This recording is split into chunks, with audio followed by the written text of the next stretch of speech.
यह कहानी एक छोटे से गांव रामपुर की है, जहां हर साल बारिश का मौसम एक बड़ा संकट लेकर आता है।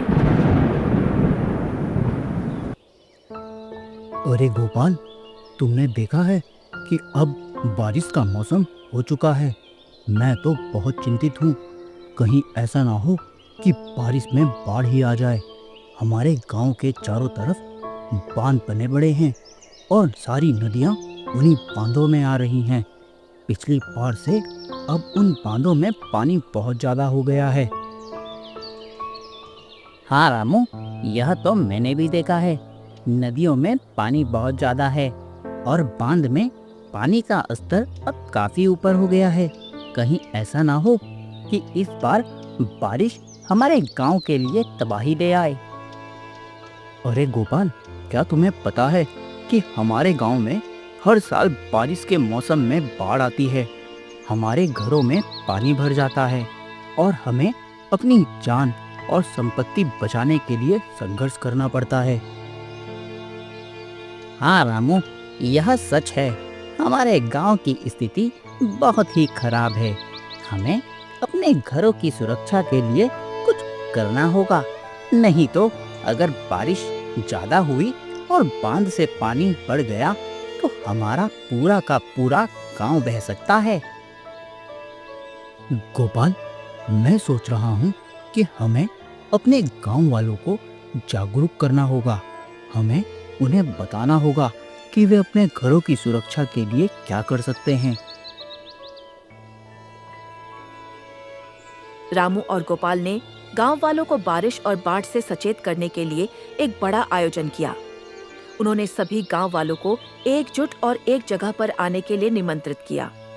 सभी गांव वाले वहां पर आए और रामू और गोपाल ने उन्हें बारिश और बाढ़ के बारे में बताना शुरू किया। मैं आपको बताना चाहता हूँ कि बारिश का मौसम आ गया है और हमें अपनी सुरक्षा के लिए तैयार रहना होगा। बाढ़ का खतरा है। नदियों में पानी बढ़ चुका है और डैम में पानी बहुत ज़्यादा हो गया है और हमें अपने घरों को सुरक्षित करने के लिए कुछ ना कुछ काम तो करना होगा, नहीं तो डैम का बढ़ता पानी हमारे घरों को तोड़ फेंकेगा। अगर रामू और गोपाल, तुम लोग क्यों इतने परेशान हो रहे हो?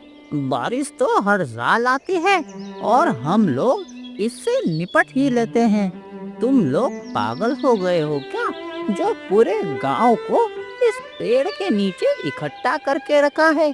यह कोई पहली बार बारिश थोड़ी आ रही है जो हम बाढ़ के खतरे से डर जाएं। अरे हाँ हाँ, बिल्कुल सही कह रहे हो। तुम लोग तो बस अफवाह फैला रहे हो। हमें कोई खतरा नहीं है। यह सब तुम्हारी कही सुनी बातें हैं कि डैम में पानी ज्यादा हो गया है। अरे डैम का पानी तो हर साल बढ़ता है, तो हम क्या अपने गांव को छोड़कर कहीं और चले जाएं? नहीं नहीं, तुम खामखा परेशान हो रहे हो और गांव में अफवाह फैला रहे हो। जाओ, अपने घर जाओ और अपने घर की मरम्मत करो। दूसरों की परवाह करना छोड़ दो। काका, मैं आपसे विनती करता हूँ, हमारी बात सुने। हम आपकी भलाई चाहते हैं, इसीलिए हमने आप सभी को यहाँ पर एकत्रित किया है। बाढ़ का खतरा बहुत बड़ा है। अगर हमें सुरक्षित रहना है तो हमें पहले से तैयार रहना होगा, नहीं तो बाढ़ का पानी हमारे घरों को क्या, हमारे पूरे गांव को तबाह कर देगा। लेकिन गांव वाले उनकी बातों को नहीं माने और उनको पागल बोलकर अपने अपने घर की ओर चले गए। रामू और गोपाल निराश हो गए और सोचने लगे कि क्या वे गांव वालों को बचा पाएंगे। बरसात शुरू हो गई थी और गांव के लोगों ने अपनी जान और संपत्ति बचाने के लिए संघर्ष शुरू कर दिया। लेकिन बारिश इतनी ज्यादा थी कि गांव के गांव पूरे पानी में डूब गए। नदियों का पानी भी उसी गांव में आने लगा और लोगों के घरों में पानी भर गया। लोग अपने घरों से बाहर निकलकर सुरक्षित स्थानों की तलाश करने लगे, लेकिन बारिश और बाढ़ के पानी ने उनकी मुश्किलें बढ़ा दी। कुछ लोगों ने अपने घरों की छतों पर शरण ली, जबकि अन्य ने अपने पड़ोसियों के साथ मिलकर सुरक्षित स्थानों पर जाने की कोशिश की। रामू और गोपाल ने भी अपनी जान बचाने के लिए संघर्ष किया। वे दोनों एक ऊंचे स्थान पर चले गए, जहां से वे अपने गांव को देख सकते थे। उन्होंने देखा कि उनका गांव पूरी तरह से पानी में डूब गया था और लोग अपने घरों से बाहर निकलकर सुरक्षित स्थानों की तलाश कर रहे थे। रामू ने कहा, अरे गोपाल, यह तो बहुत ही बुरा हुआ। हमारे गांव के लोगों को इतनी मुश्किल हो रही है। मैंने तो इनसे पहले ही कहा था कि तुम्हें तैयार रहना चाहिए, लेकिन इन्होंने तो मेरी बात ही नहीं मानी। अब देखो इन सबको कितनी मुसीबतें झेलनी पड़ रही हैं। हाँ रामू, तुम कह तो सही रहे हो, लेकिन आखिर यह सब अपने गांव के ही लोग हैं और हमें इनकी मदद तो करनी ही होगी। हमें इनके लिए कुछ ना कुछ तो करना होगा। रामू और गोपाल ने अपने गांव के लोगों की मदद करने का फैसला किया।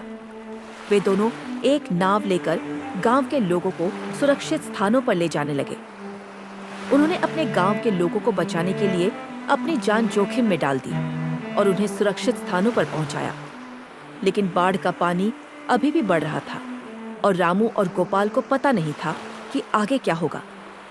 वे बस अपने गांव के लोगों की मदद करने के लिए संघर्ष कर रहे थे।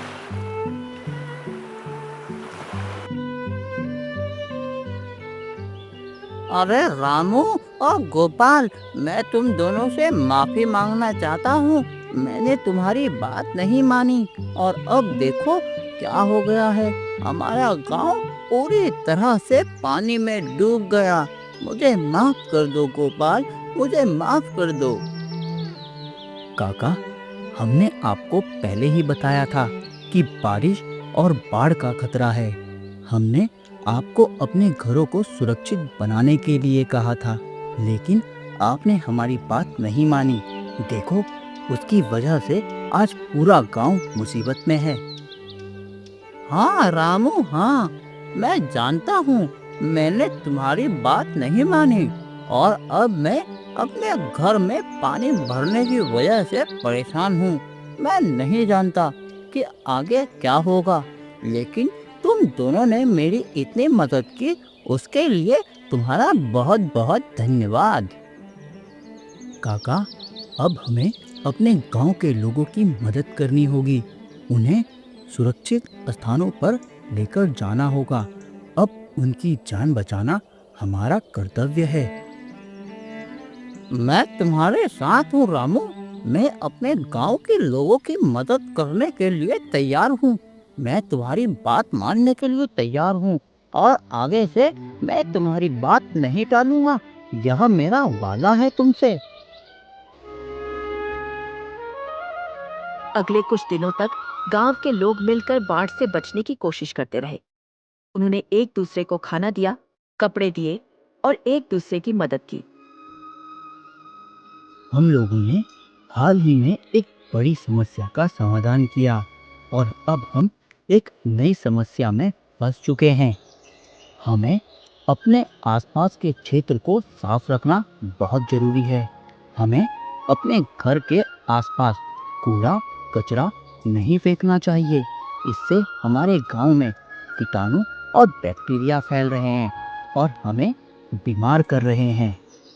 हमें अपने घरों को भी साफ रखना चाहिए। हमें नियमित रूप से अपने घरों की सफाई करनी चाहिए और अपने घरों को साफ और अच्छा रखना चाहिए। इससे हम अपने गांव को स्वस्थ और सुरक्षित रख सकते हैं। गांव के लोग बारिश और बाढ़ के पानी को रोकने में सक्षम हो गए थे और वे इस बात की खुशी मना ही रहे थे कि इतने में उनके ऊपर एक नई मुसीबत आ गई। गांव में बीमारी फैलने लगी और लोगों को बुखार और पेट दर्द होने लगा। गांव के लोगों ने सोचा कि शायद यह बीमारी बाढ़ के पानी के कारण आई है, जिसमें कई तरह के कीटाणु और बैक्टीरिया हो सकते हैं। रामू और गोपाल ने गांव के लोगों को सलाह दी कि वे अपने घरों को साफ रखें और स्वच्छ पानी पिएं। लेकिन बीमारी के मामले बढ़ते जा रहे थे और गांव के लोगों को समझ नहीं आ रहा था कि क्या करना है। रामू और गोपाल ने फैसला किया कि वे शहर से डॉक्टर को बुलाएंगे जो गांव के लोगों का इलाज कर सके।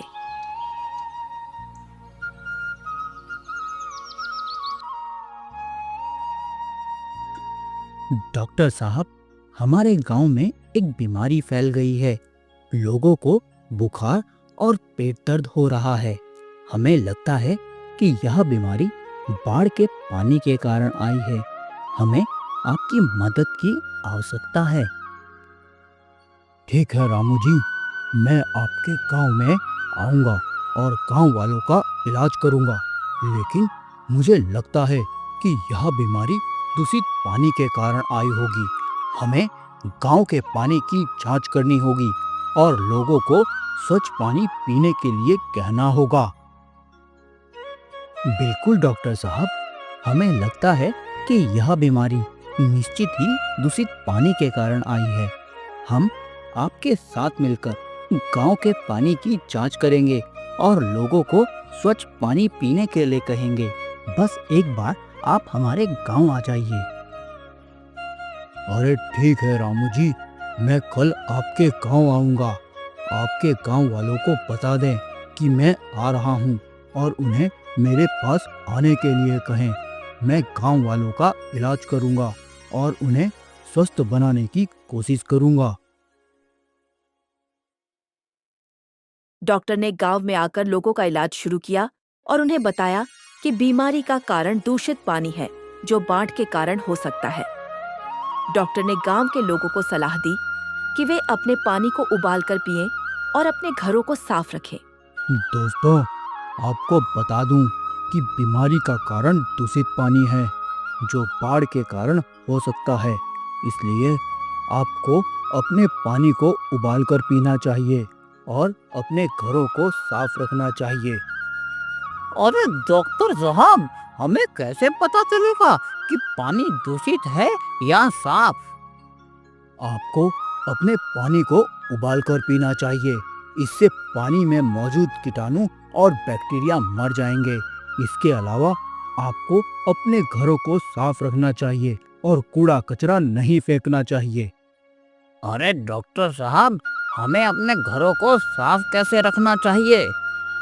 आपको अपने घर को नियमित रूप से साफ करना चाहिए और अपने घरों के आसपास के क्षेत्र को भी साफ करना चाहिए।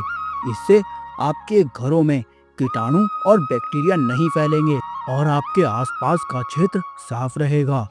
अपने आसपास के कचरे को कूड़ेदान में ही डालें, उसे इधर उधर ना फेंकें और जितना भी पानी आपके घरों में, छतों में या कहीं भी इकट्ठा हुआ है, उसे एकत्र ना होने दें।